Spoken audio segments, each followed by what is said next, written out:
Hello everyone, स्वागत है आप सबका हमारे यूट्यूब चैनल में। तो हमने 10th के 13 पार्ट्स अपलोड कर दिए हैं केमिस्ट्री के पहले चैप्टर के केमिकल रिएक्शन एंड इक्वेशन के with NCERT solution up two parts 11। तो उन 13 पार्ट्स को हमने जो किया है वो CBSE plus NTSC plus Vigyanika plus Olympiad, उसको हमने सारा कवर अप करवाया है। एक एक चीज उसके अंदर मैंने डिस्कस किया आपके साथ, ठीक है ना। अब कुछ बच्चे ऐसे जिनको पता ही नहीं होगा एनटीएससी क्या है, विज्ञानिका क्या है, ओलंपियाड क्या है, कैसे उसकी प्रिपरेशन करनी है, कैसे हम किसी भी स्कॉलरशिप एग्जाम को 10th के लेवल पे कैसे हम असेस कर सकते हैं, हमको कैसे पता चले। तो वो कमेंट बॉक्स में वाई टाइप कर देगा जिस बच्चे को यूट्यूब पे इसकी वीडियो चाहिए। मैं वीडियो बनाऊंगा, आपके डाउट उसके ऊपर लूंगा, तो आप वहां पे यस कर देंगे कमेंट बॉक्स में अगर किसी को इसकी वीडियो चाहिए तो, इसके ऊपर अगर उस जानकारी चाहता है, ठीक है ना। और मैं तो कहता हूँ कि हर एक 10th क्लास का बच्चा जो वीडियो देखता है तो उसको पता होना चाहिए कैसे उसको तैयारी करनी है। तो वो मैं सारा आपको A to Z एक एक बात उसके बारे में बताऊंगा, तो आप कमेंट बॉक्स में वाई टाइप कर देना। दूसरा, हम वीडियो बनाते हैं तो आप अपने आप को देख लेते हैं, उसको शेयर नहीं करते। शेयर भी करनी चाहिए आपको, आपका फर्ज बनता है। आपने कोई वीडियो देखी है, ठीक है ना, चाहे पढ़ाने वाला आपका टीचर है चाहे नहीं है तो और भी अच्छी बात है, फिर तो और भी शेयर करना चाहिए, लाइक करना चाहिए। लगभग 200, 300, 500 स्टूडेंट या 1000 स्टूडेंट भी उसको देखते हैं, तो लाइक का जो बटन होता है नीचे उसको बहुत कम प्रेस करते हैं, सब्सक्राइब नहीं करते हैं। तो इससे क्या है, अगर आपने सब्सक्राइब कर लिया, लाइक कर लिया, सब्सक्राइब कर लिया आपने चैनल, तो उससे क्या बेनिफिट है कि हम ना लाइव इंटरेक्शन बड़े अच्छे से बड़ी जल्दी उसके ऊपर कर पाएंगे, जैसे सब्सक्राइबर इंक्रीज हो जाएंगे। ठीक है, अभी भी सब्सक्राइबर ठीक है, लेकिन पास पहुंचने वाले हैं उसके, मतलब 1000 के जो पास है उसके पहुंचने वाले हैं, तो उससे अपना बेनिफिट होएगा फिर। तो आप उसको फैलाएं भी और किसी को बताएं कि देखो केमिस्ट्री ये हमारा ये चला हुआ है, आप देखें, आप चैनल को सब्सक्राइब करें, लाइक करें, कमेंट करें, ठीक है ना। लेकिन आप तो अपनी जिम्मेदारी बहुत कम समझते हैं। कुछ बच्चे करते हैं, लेकिन जो नहीं करते उनको भी करना चाहिए, क्योंकि देखते तो इतने सारे वीडियो, डाटा सारा हमारे पास होता है। और पूरी वीडियो देखें, अगर आपने 1 मिनट भी बीच में स्किप कर दिया तो आप एक इंपॉर्टेंट टॉपिक वहां पे खो देंगे, ठीक है जी। और रेगुलर काम करें। तो आज का जो टॉपिक अपना नेक्स्ट टाइप ऑफ रिएक्शन है, that is redox reaction. Redox reaction, redox reaction. Redox reaction देखिए 2 टाइप की रिएक्शन से मिलकर बनी है, जैसे कि नाम से पता है, आरएडी से रिडक्शन, रिडक्शन, ओएक्स से ऑक्सीडेशन, ठीक है जी। रिडक्शन, ऑक्सीडेशन बहुत ज्यादा इंपॉर्टेंट है, बड़ा कंफ्यूजिंग करने वाली है, बड़ा ध्यान से देखनी है, ठीक है ना। 1 मिनट भी इधर से उधर इसके ऊपर आपकी आंखें हुई, ध्यान हटा, दुर्घटना घटी, ठीक है ना। आई बात समझ में। रिडक्शन, ऑक्सीडेशन, ठीक है। तो द रिएक्शन इन विच, मैं डेफिनेशन लिख देता हूं, देखिए कईयों को होता है कि डेफिनेशन नहीं लिखी, चाहे मैं बोल भी दूं, ठीक है ना, लेकिन फिर मैं लिख देता हूं इसकी। देखिए क्या होगी, the reaction in which reduction and oxidation occur simultaneously,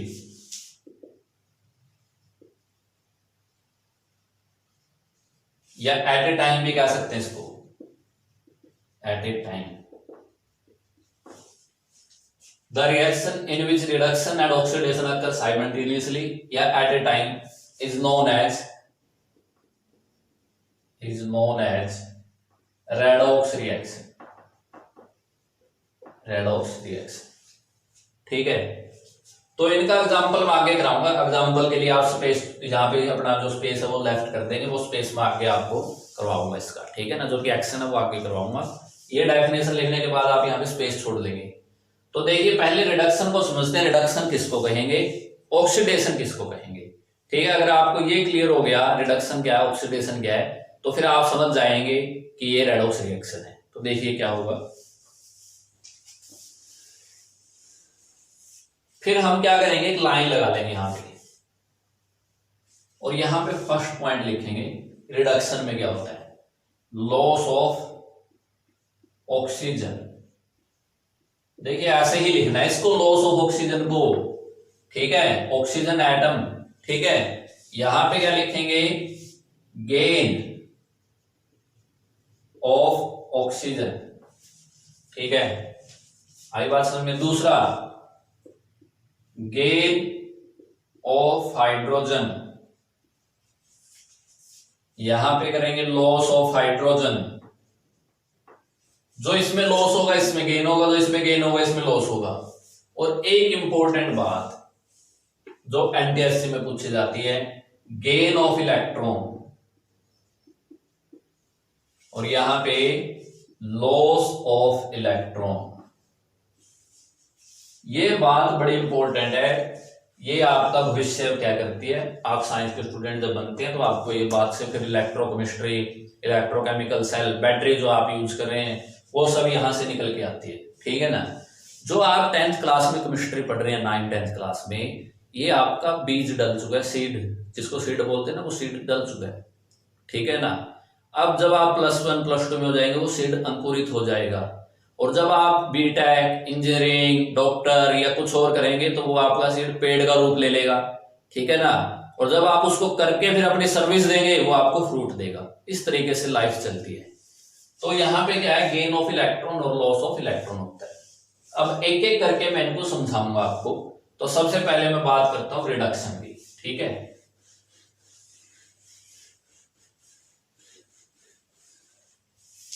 reduction, अब मैं इसको ऐसे लिखूंगा, देखिए रिडक्शन। तो देखिए रिडक्शन को समझाने के लिए सबसे पहला एग्जांपल देता हूं मैं लॉस ऑफ ऑक्सीजन का। देखिए जैसे ये CuO + H2, Cu + H2, ठीक है ना। तो देखिए रिडक्शन क्या होता है, लॉस ऑफ ऑक्सीजन या फिर गेन ऑफ हाइड्रोजन।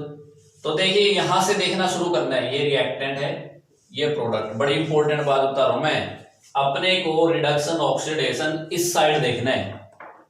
जिसका रिडक्शन हुआ है, जिसका ऑक्सीडेशन हुआ है, यहां पे लिख देता हूं मैं, जिसका रिडक्शन या ऑक्सीडेशन हुआ है वो इस साइड मिलेगा, वो प्रोडक्ट साइड मिलेगा, ठीक है। जिसका रिडक्शन हुआ है या ऑक्सीडेशन हुआ है किसकी साइड मिलेगा, प्रोडक्ट के साइड मिलेगा। कैसे, देखिए यहां इसके साथ ऑक्सीजन मिली है, देखो यहां ऑक्सीजन है ना रिएक्टेंट की साइड। यहां जाके देखिए इसके साथ क्या हुआ, क्या हुआ इसके साथ, इसने ऑक्सीजन छोड़ दी। देखिए यहां पे इसके साथ ऑक्सीजन थी, ये देखिए यहां पे इसके साथ ऑक्सीजन थी, लेकिन यहां जाके देखिए इसके साथ ऑक्सीजन नहीं रही, तो इसने क्या छोड़ दी, ऑक्सीजन। तो यहां पे क्या हुआ है, लॉस ऑफ ऑक्सीजन हुआ है। तो लॉस ऑफ ऑक्सीजन किसका हुआ है, कॉपर से हुआ है। किससे हुआ है, कॉपर से गई है ना। देखो यहाँ कॉपर के साथ ऑक्सीजन, यहाँ ऑक्सीजन नहीं, तो यहां पे कॉपर देखा हमने, कॉपर के साथ ऐसा खेल हुआ है, ठीक है। तो आई बात समझ में। तो क्या हुआ यहाँ पे, लॉस ऑफ ऑक्सीजन क्या होता है, रिडक्शन। लॉस ऑफ ऑक्सीजन क्या होता है, रिडक्शन। तो रिडक्शन किसका हुआ, रिडक्शन हुआ कॉपर का, ठीक है। अब यहां पे देखिए H2, यहां H2 के साथ कोई ऑक्सीजन नहीं है, लेकिन यहां पे H2 के साथ जाके ऑक्सीजन लगी है। तो H2 के साथ कौन लगी, यहां पे ऑक्सीजन। कौन लगी यहां पे, H2 के साथ जाके कौन लगी है, यहां पे H2 के साथ कौन लगी है, ऑक्सीजन लगी है। H2 के साथ ही जाके लगी ना, देखिए। तो H2 का क्या हुआ, गेन ऑफ ऑक्सीजन क्या होता है, गेन ऑफ ऑक्सीजन क्या होता है, ऑक्सीडेशन। तो ऑक्सीडेशन किसका हुआ, H2 का हुआ, ठीक है जी। तो यहां से पता चलता है कि किसका ऑक्सीडेशन हुआ है, किसका रिडक्शन हुआ है। स्टार्ट यहीं से करेंगे देखना, लेकिन लिखेंगे इस साइड को, ये नहीं भाई उठा के कॉपर ऑक्साइड लिख दिया, कॉपर ऑक्साइड का रिडक्शन हुआ है। नहीं नहीं नहीं नहीं नहीं नहीं, किसका हुआ है, कॉपर का हुआ है। कॉपर के साथ देखिए यहाँ तो ऑक्सीजन थी, यहाँ कॉपर के साथ ऑक्सीजन नहीं रही। यहाँ हाइड्रोजन के साथ ऑक्सीजन नहीं थी, लेकिन यहाँ पे ऑक्सीजन लग गई, ठीक है। तो इस तरीके से ऑक्सीडेशन और रिडक्शन रिएक्शन को हम दिखा सकते हैं। तो इस रिएक्शन में ऑक्सीडेशन भी हुआ है और इस रिएक्शन में रिडक्शन भी हुआ है। तो रेडॉक्स रिएक्शन का एग्जांपल हुआ या नहीं हुआ, बोलो बोलो ना, बोलो, हो गया, ठीक है। तो इसको क्या बोलते हैं, रेडॉक्स रिएक्शन, जिसमें रिडक्शन भी होगा ऑक्सीडेशन भी। मैंने दोनों का एग्जांपल दे दिया यहाँ पे, रिडक्शन भी दे दिया आपको और ऑक्सीडेशन भी दे दिया। ठीक है बाबा, तो रिडक्शन ऑक्सीडेशन दोनों हो गए, तो रेडॉक्स रिएक्शन का ये एग्जांपल हो गया अपने पास। इसको वहीं पे चिपका देंगे हम जहां पे मैंने लिखा था। अब एक क्वेश्चन और मेरे को करके दिखाओ, ZnO प्लस सी CO प्लस Zn। मेरे को इसमें आंसर सेंड करना किसका ऑक्सीडेशन हुआ है, किसका रिडक्शन हुआ है। ठीक है, आई बात समझ में। इसका मेरे को आपने आंसर सेंड करना है, इसका किसका ऑक्सीडेशन हुआ है, किसका रिडक्शन हुआ है। ठीक है, एक सवाल और मैं करवा रहा हूं जो पेपर में आ जाता है, क्वेश्चन CBSE। ठीक है, CBSE में जो क्वेश्चन आता है, देखिए, how can you say that oxidation and reduction occurs simultaneously.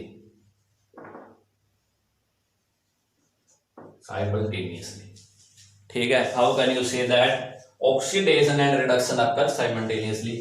Justify this statement with an example। ठीक है ना, तो आपने बताना है कि ऑक्सीडेशन और रिडक्शन एक साथ होता है तो कैसे होता है। ठीक है, तो देखिए इसमें आप एग्जांपल के थ्रू आप इसका एग्जांपल देखिए, आप इसको समझाएंगे। आप लिखेंगे इसमें कि जैसे कि मेरे पास ये रिएक्शन है CuO प्लस H2, मैं ही आंसर बता रहा हूं इसका। तो इसमें क्या होगा, Cu प्लस H2O। तो इस रिएक्शन में आप दिखाएंगे कि इस रिएक्शन में ऑक्सीडेशन भी हो रहा है, इस रिएक्शन में रिडक्शन भी हो रहा है, इसलिए ये रिएक्शन क्या है, एक रेडॉक्स रिएक्शन है। ठीक है, तो इससे पता चलता है रेडॉक्स रिएक्शन में ऑक्सीडेशन और रिडक्शन साइमल्टेनियसली होता है। ठीक है जी, आई बात समझ में। अब अगला कंसेप्ट चलते हैं। ठीक,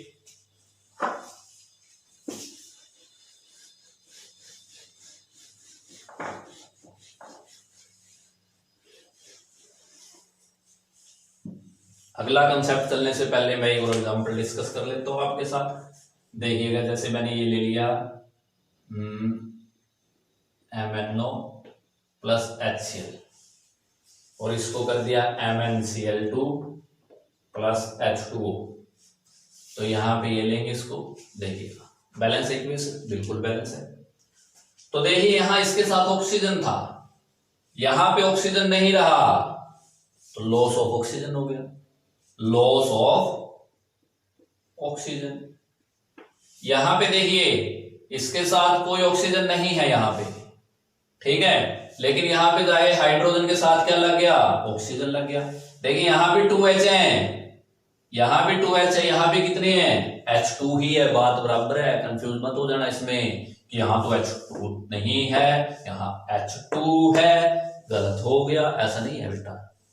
यहां भी 2H है, यहां भी 2H है, ठीक है, लेकिन यहां मॉलिक्यूलर फॉर्म में, एलिमेंटल फॉर्म में।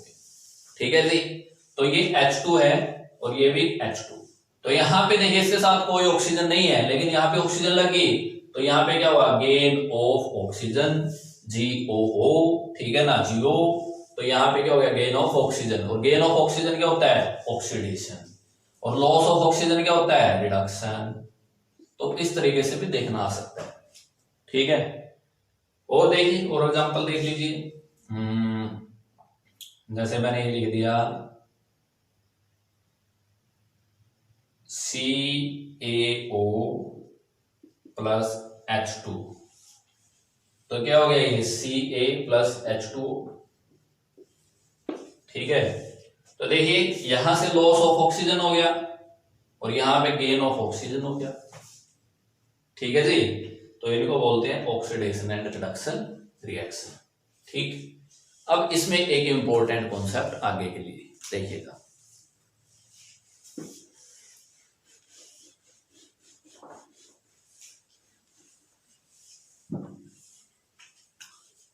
ऑक्सीडाइजिंग एजेंट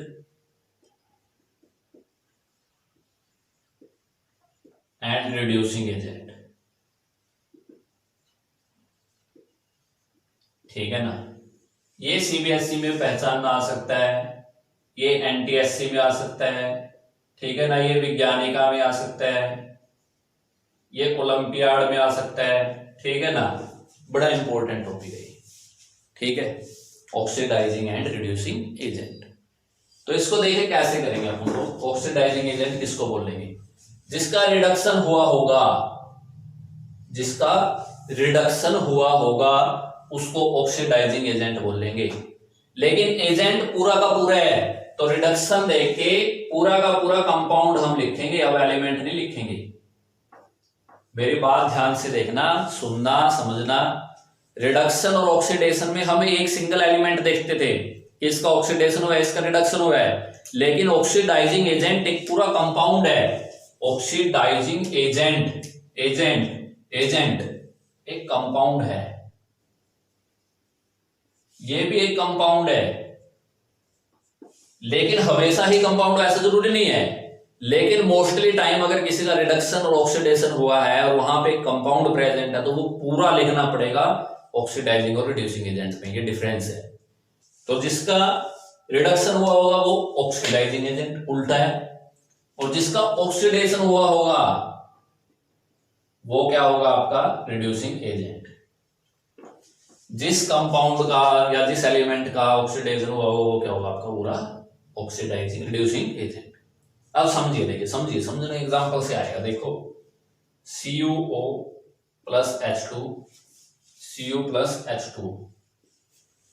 और एग्जांपल ये मैं प्रैक्टिस कराऊंगा, ऐसा नहीं है, आपको कम से कम 10 से 12 15 क्वेश्चन की मैं प्रैक्टिस भी करवाऊंगा बोर्ड पे, ठीक है ना। ऐसे कोई बात नहीं है कि भाई इतना करके मैं छोड़ दिया, भाई ये एग्जांपल लिख के। और भी बहुत सारे न्यूमरस एग्जांपल मैं आपको कराऊंगा, टेंशन नहीं लेनी है। तो देखो ये CuO है तो इसका तो रिडक्शन हुआ है। रिडक्शन किसका हुआ? कॉपर का। H2 का देखिए, H2 का क्या हुआ है? ऑक्सीडेशन। ऑक्सीडेशन किसका हुआ? H2 का। इसका तो क्या हुआ? रिडक्शन। इसका क्या हुआ? ऑक्सीडेशन। यहां तक किसी को कोई दिक्कत? इसका तो क्या हुआ? रिडक्शन। इसका क्या हुआ? ऑक्सीडेशन। कोई दिक्कत नहीं, यहां तक कोई प्रॉब्लम नहीं है, कुछ प्रॉब्लम नहीं है। तो देखिए, लेकिन जिसका रिडक्शन हुआ होता है वो क्या होता है? Oxidising agent. जिसका रिडक्शन हुआ होता है वो क्या होता है? Oxidising agent. तो देखिए रिडक्शन किसका हुआ है? कॉपर का हुआ है। किसका हुआ है? कॉपर का। लेकिन हमने लिखना क्या है? पूरा का पूरा कंपाउंड लिखना है। पूरा का पूरा क्या लिखना है? कंपाउंड। और ऑक्सीडाइजिंग और रिड्यूसिंग एजेंट हमेशा इस तरफ देखे जाएंगे, रिएक्टेंट की तरफ। ये हमेशा रिएक्टेंट की तरफ देखे जाते हैं और ये हमेशा ऑक्सीडेशन रिडक्शन प्रोडक्ट की तरफ देखे जाते हैं। तो देखिए रिडक्शन किसका हुआ था? कॉपर का। तो रिड्यूसिंग एजेंट कौन हो गया? Reducing agent copper oxide, sorry, जिसका रिडक्शन हुआ वो क्या होगा? ऑक्सीडाइजिंग एजेंट, ठीक है। अब देखिए रिडक्शन किसका हुआ है? सॉरी, ऑक्सीडेशन किसका हुआ है? ऑक्सीडेशन हुआ तो हाइड्रोजन का है, लेकिन रिएक्टेंट साइड पे क्या पड़ा? ये H2 ही पड़ा है। तो ये क्या हो गया? हमारा जो रिड्यूसिंग एजेंट है वो क्या हो गया? H2 हो गया, ठीक है। तो मैंने आपको ये बात भी पहले बोली थी, वीडियो को पीछे करके देख लेना, कि हमेशा जरूरी नहीं है कि कंपाउंड ही हो, लेकिन मोस्टली टाइम कंपाउंड ही होता है। तो यहाँ पे देखिए H2 क्या है? कंपाउंड नहीं है, ठीक है ना। एक मॉलिक्यूल फॉर्म में हाइड्रोजन पड़ी है, लेकिन ये किसकी तरह काम कर रही है? रिडक्शन रिड्यूसिंग एजेंट की तरह काम कर रही है। तो ये बात याद होनी चाहिए आपको, जिसका रिडक्शन वो ऑक्सीडाइजिंग एजेंट, जिसका ऑक्सीडेशन वो रिड्यूसिंग एजेंट। ऑक्सीडेशन रिडक्शन हमेशा राइट हैंड साइड में मिलेंगे और ऑक्सीडाइजिंग रिड्यूसिंग एजेंट हमेशा लेफ्ट हैंड साइड में मिलेंगे, ठीक है ना। आई बात समझ में? ऑक्सीडेशन रिडक्शन एक अकेले एटम का होगा, ठीक है ना। एक कंपाउंड के अंदर एक अकेले एटम का होगा ऑक्सीडेशन और रिडक्शन, जबकि रिड्यूसिंग और ऑक्सीडाइजिंग एजेंट एक कंपाउंड भी हो सकता है, एक एलिमेंट भी हो सकता है, एक मॉलिक्यूल भी हो सकता है, वो इस साइड मिलेगा, ठीक है। रिएक्शन में देखने का तरीका है। और जो जो आप बड़े होते रहेंगे और कंसेप्ट इलैबोरेट होता रहेगा। आज तो आपने यही कंसेप्ट समझना है, इसी की बार बार बार बार बार बार बार प्रैक्टिस करनी है, ठीक है जी। चलिए फिर मैं और प्रैक्टिस करवाऊंगा।